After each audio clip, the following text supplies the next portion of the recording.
Exam के बीच में किसी का इंटरनेट चलेगा, एग्ज़ाम के बीच में कोई आके मदद कर सकता है, वो सब। नमस्कार दोस्तों, स्वागत है आपका हमारे एक और नए वीडियो में। आज हम बात करेंगे स्टूडेंट और टीचर्स के प्रोटेस्ट के बारे में, जो 24 अगस्त को दिल्ली के रामलीला मैदान में हुआ था। प्रोटेस्ट का उद्देश्य था एसएससी द्वारा की गई गलतियों का सुधार करने के लिए। इससे पहले जुलाई अगस्त में एसएससी फेज 13 की परीक्षा में हुई गड़बड़ियां, एडमिट कार्ड की देरी और एग्जाम सेंटर का अचानक से चेंज कर देना और परीक्षा सेंटर बहुत दूर रखना जैसी बहुत सारी परेशानियां स्टूडेंट को झेलने को देखी गई। जुलाई में प्रोटेस्ट के बाद फिर 24 अगस्त को प्रोटेस्ट किया गया।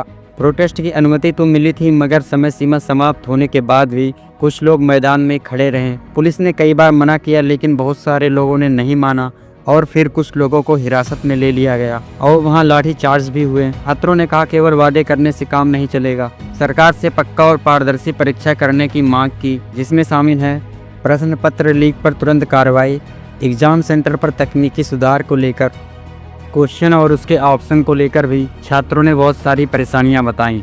प्रोटेस्ट के बाद एसएससी चेयरमैन का कुछ ऐसा जवाब रहा। एक सोल्यूशन लगाया है। तो अबाउट एसएससी एग्ज़ाम्स में ये कहना चाहूँगा कि जुलाई 2025 से इस साल के एग्ज़ाम शुरू हुए हैं और इस साल में हमने सिग्निफिकेंट चेंजेस लाए हैं। चेंजेस क्यों लाए हैं? चेंजेस इसलिए लाए हैं कि एग्ज़ाम्स में हमारा हमेशा एक पॉइंट ऑफ कंसर्न था कि माल प्रैक्टिसेस, कुछ माल प्रैक्टिसेस हो रहे थे, जैसे कि एक ही एंटिटी जो है क्वेश्चन भी बनाता है और एग्ज़ाम भी कंडक्ट करता था। तो माननीय कोर्ट ने भी आदेश दिया है कि आपको ऐसा नहीं करना चाहिए, क्वेश्चन कोई और देगा, एग्ज़ाम कोई और करेगा। दूसरी बात यह है कि इम्पर्सनेशन, कोई कैंडिडेट स्क्राइब बन के लिखेगा, कोई कैंडिडेट किसी और के लिए एग्ज़ाम सुपरविजन करेगा, कोई कैंडिडेट 2-3 बार 10 बार एग्ज़ाम लिखेगा। तो इन सब का अवॉइड करने के लिए हमने आधार का प्रावधान लाया है, ताकि अभी कैंडिडेट जो है मल्टीपल रोल नहीं प्ले करेगा, एक ही बार लिखेगा। तो एक जो है अभी हमने ये किया है कि सिस्टम में आधार कैंडिडेट ऑथेंटिकेशन के लिए आएगा और दूसरा जो है क्वेश्चंस कहीं और से आ रहेंगे।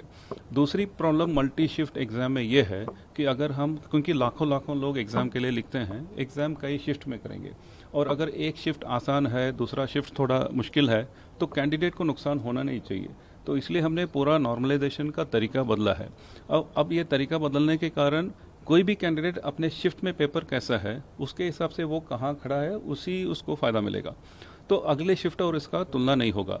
इसका दूसरा फ़ायदा ये भी है, क्योंकि सबसे पहले ऐसा होता था कि मल्टीपल शिफ्ट एग्ज़ाम में पहले शिफ्ट का पेपर आते ही लोग सब उसके बारे में मीडिया में, सोशल मीडिया में बहस होता है, सबको पता लग जाता था कि ये पूछ रहे हैं, ये पूछ नहीं है, ये नहीं पूछ रहे हैं। तो उसके कारण बाद वाले कैंडिडेट्स को एडवांटेज होता है। तो अभी उसको चेंज करने के लिए हम सिलेबस के अंदर ही अलग अलग क्वेश्चंस अलग अलग शिफ्ट में ला रहे हैं, ताकि क्वेश्चंस पैटर्न रिपीट नहीं होगा, कैंडिडेट को कोई दिक्कत नहीं होगा। अब मेन चीज़ हमने ये लाया है कि एग्ज़ाम जो है प्राइवेट सेंटर्स में होते हैं। प्राइवेट सेंटर्स में इसको हम अवॉइड नहीं कर सकते हैं, क्योंकि लाखों कैंडिडेट्स हैं और देश भर कैंडिडेट्स को एग्ज़ाम लिखना है, उतने कंप्यूटर सेंटर्स हमें चाहिए।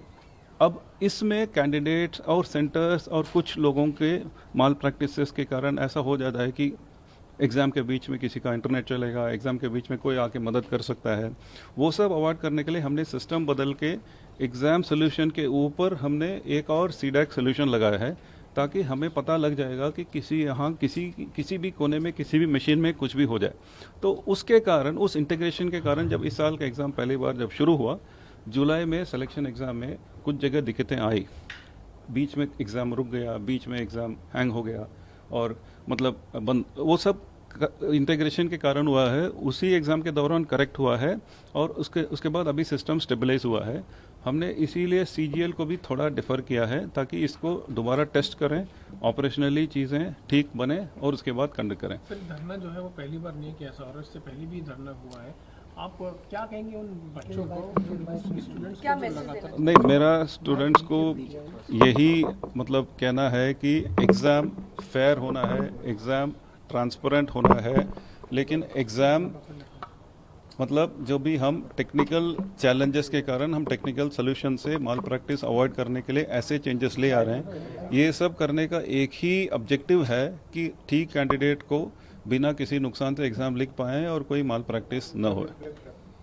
और स्टूडेंट को क्या मैसेज देंगे जो स्टूडेंट अगर आरोप लगा रहे हैं कि नहीं एग्जाम में गड़बड़ी हुई है, उनको अभी धरना या प्रदर्शन करना पड़ रहा है, हाँ। तो उनको आप क्या मैसेज देंगे कि तो मेरा यही कहना है कि जो भी है एग्ज़ाम कौन करवाता है वो दूसरी बात है, क्योंकि मेनली एसएससी का एग्ज़ाम है। एसएससी की जिम्मेदारी है एग्ज़ाम करना, और एजेंसी जो है सरकारी नियमों के अनुसार हम एजेंसी सेलेक्ट करते हैं, और एक एजेंसी नहीं लगभग 4 अलग अलग एजेंसी हैं जिसमें जुड़े हुए हैं, सबका अपना अपना रोल है, और एजेंसीज में कहीं कमियां हैं तो बिल्कुल हम उनके खिलाफ एक्शन लेंगे। क्योंकि जैसे मैंने कहा कई लोगों का कुछ कंप्लेंट भी आया कि इस एजेंसी के आने के बाद क्वेश्चन ठीक नहीं है। मतलब ये बिल्कुल ठीक नहीं है, क्योंकि कोई भी एजेंसी आएगा क्वेश्चन अब वो नहीं देगा, क्वेश्चन दूसरे सोर्सेस से आ रहे हैं। तो क्वेश्चंस में अगर गलतियां हैं तो वो किसी और की गलतियां हैं। मैं तो कोई गलती को ठीक नहीं कह रहा हूँ, लेकिन ये 4 अलग अलग एजेंसी के साथ जब पैटर्न चेंज हो रहा है, उसका इनिशियल डेज में कुछ इश्यूज थे जो अभी ज़्यादातर एड्रेस हुए हैं, और मुझे कॉन्फिडेंस है कि फ्यूचर में बिना इश्यू सारे एग्जाम्स करवा सकते हैं। एक सबसे बड़ा कंसर्न रहता है बच्चों का कि बहुत दूर दूर सेंटर्स पड़ जाते हैं, उसको लेकर क्या किस तरह के स्टेप्स जो हैं? पहले एग्जाम में कुछ सेंटर्स की कमियां के कारण कुछ कैंडिडेट्स को दूर सेंटर्स दिए गए हैं। उसके बाद दूसरे एग्जाम जो स्टेनो एग्जाम हुआ, लगभग 80% कैंडिडेट्स को उनके चुने हुए सेंटर्स दिए गए हैं, और हमने वेबसाइट में भी डाल दिया कि किसको कितने लोगों को क्या सेंटर मिला है। फ्यूचर में भी यही फॉलो करेंगे। लोग देख सकते हैं, कैंडिडेट्स देख सकते हैं कि कितने लोगों को कहाँ सेंटर मिला। लेकिन एक बात तो है, कैंडिडेट्स कुछ जगह से ज़्यादा नंबर में आते हैं, उस नंबर में सेंटर्स कम है तो थोड़ा डिसलोकेशन होगा, लेकिन वो नंबर कम होता जाएगा। और एक आखिरी सवाल सर कि आप जैसे कह रहे हैं कि जो भी एजेंसीज हैं अगर उनमें गड़बड़ी हुई है तो हम एक्शन लेंगे, तो स्टूडेंट को आप क्या कहेंगे? चूंकि स्टूडेंट सफ़र तो स्टूडेंट करता है और एग्जाम सर एसएससी लेता है, इस बीच में एजेंसीज तो कंडक्ट करने वाली संस्था है, लेकिन 2 नुकसान होता है, इंस्टीट्यूशन की क्रेडिबिलिटी और स्टूडेंट जो सफ़र करते हैं। और सर ये एजेंसीज के नाम भी बता दीजिए, कौन कौन सी एजेंसी इन्वॉल्व है एग्जाम कंडक्ट कराने में, क्या रोल है उनका? कुछ एजेंसीज का नाम बताऊंगा नहीं, मतलब क्वेश्चन कहाँ से आता है वो बताएंगे नहीं, तो कुछ एजेंसी को नाम बता नहीं सकते हैं।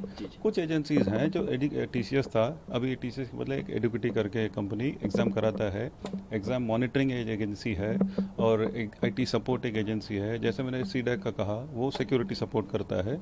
ये एजेंसीज हैं।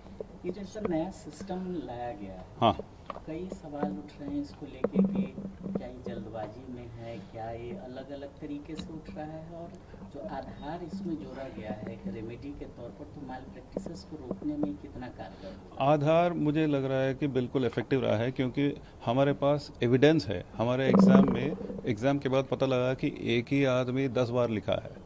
ये सब मतलब बिना आधार पकड़ना ही मुश्किल है। अभी ये तो बिल्कुल असंभव है, आधार ऑथेंटिकेशन के साथ आएंगे तो। कई लोग कैंडिडेट स्क्राइब बन के एग्ज़ाम दिए हैं और एग्ज़ाम फंक्शनरी बन के काम किए हैं, वो सब अब बंद हो गया। आधार के कारण एग्ज़ाम चलाने वाले एसएससी के लिए भी फ़ायदा है, लेकिन कैंडिडेट के लिए भी बहुत फ़ायदा है। अगर एप्लीकेशन करते वक्त आधार नहीं होता तो फ़ोटो और सिग्नेचर कई कारण उनका एप्लीकेशन ही मुश्किल होता है। अभी कुछ नहीं है, आधार है तो हम वो सब देखते नहीं है, तो दोनों तरफ फ़ायदा है आधार यूज़ करने में। एक आखिरी सवाल, कितने स्टूडेंट्स हैं जो री एग्जाम दे रहे हैं? नहीं, जैसे अपने वेबसाइट में भी डाला है, एक सिलेक्शन एग्ज़ाम जो लगभग 10 दिन तक हुआ, 30 शिफ्ट तक हुआ, उसमें पहले दिन कुछ इश्यूज थे और जहाँ भी हैंग हुआ था उसमें लगभग 59,000 कैंडिडेट्स को 29 अगस्त को